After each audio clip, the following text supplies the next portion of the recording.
안녕하세요. 제로피부과 원장 오의현입니다. 많은 분들이 흑자 치료로 고민이 많으신데요. 오늘은 리파 치료, 흑자 제거 후 관리 방법에 대해서 자세히 안내해 드리겠습니다.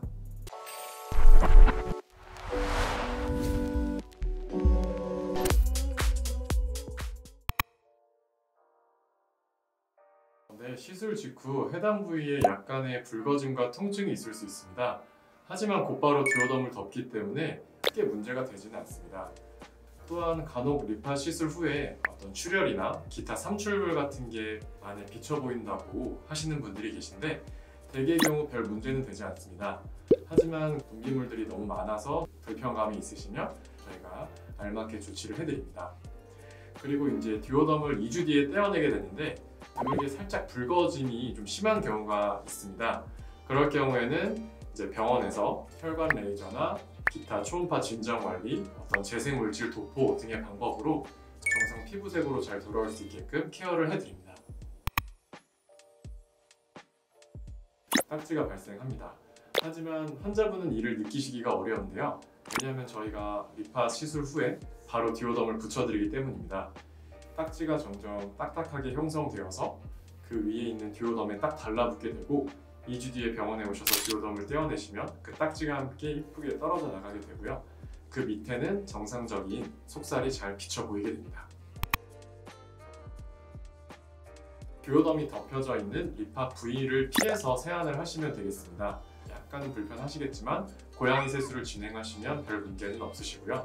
리파 부위가 아닌 부위에는 이제 폼 클렌징을 이용한 세안도 모두 가능하십니다. 세안과 마찬가지로 듀오덤이 붙여져 있는 부위만 피해서 화장품이나 선크림 도포 모두 가능합니다. 특히 이제 2주 뒤에 듀오덤을 떼어내시게 될 텐데 핑크빛 속살이 보이게 될 겁니다. 그 상태에서는 이제 햇빛 차단을 굉장히 잘 해주셔야 되기 때문에 바깥 활동이 잦으신 분들이라면 SPF 30 이상의 선크림 제품을 리파 시술 부위에 잘 도포해 주셔야 합니다. 듀오덤 적용 시기의 경우에는 하루 이틀 정도의 오차는 있을 수 있겠지만 가능한 한 14일 정도의 기간은 두시는 게 좋겠습니다. 일주 동안은 음주나 흡연은 피해 주시는 게 좋겠습니다. 특히 음주의 경우에는 혈관을 확장시킬 우려가 있어서 해당 부위가 붉어지게 되는 현상이 좀 더 오래 지속되게 할 수 있습니다. 이제 모든 의학 시술의 효과는 100%고 부작용이 제로인 경우는 장담하기는 어렵습니다. 하지만 리팟의 경우 1회 치료만으로 거의 모든 병변을 제거할 수 있다고 알려져 있습니다. 대개 이제 리팟 시술 후 재발 혹은 색소 침착이 이루어지는 경우는 다음과 같습니다. 첫 번째는 흑자가 아니었을 가능성이 있습니다. 표피 색소 질환인 베커모반이나 밀크 커피 반점의 경우 비슷한 계통의 질환이지만 치료에 대한 반응을 잘 안 하는 것으로 알려져 있습니다.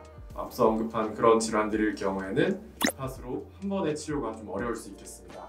두 번째로는 해당 부위에 일광 노출이 많이 되었을 경우입니다. 리팟 시술 후에 속살이 비친 상태에서 햇빛이 과도하게 노출될 경우 흑자가 다시 올라오거나 새로운 흑자가 발생할 수 있습니다. 재발 방지 방법은 해당 부위의 햇빛 노출을 최대한 피하는 것입니다.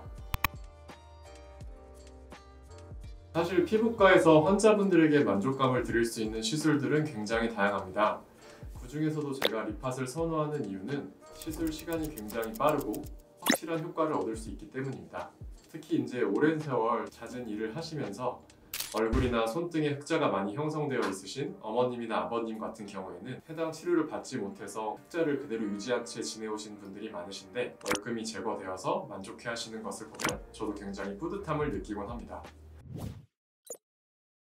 점은 아닌데 갈색 혹은 흑색의 피부에 넓게 번져 있으면 주저하지 마시고 피부과 전문의 진료를 한번 받아보시는 것을 추천드립니다. 시청해주셔서 감사합니다. 제로피부과 원장 오의현이었습니다.